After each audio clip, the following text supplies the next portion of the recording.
You are given a once-in-a-lifetime opportunity to share what you have done and learn over 100 years and your plans for the future. With the growing need to be globally competitive, we should continue to harness this energy to get it through the next 100 years.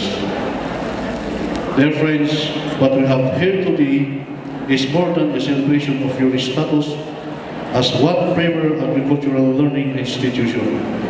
It is a celebration of our goal to rise as one people through education, agricultural education. Therefore, we in the municipal government will extend any assistance we can do to help BSU soar in the years to come. For the end, a dynamic BSU helps realize our goal of a peaceful and progressive Trinidad.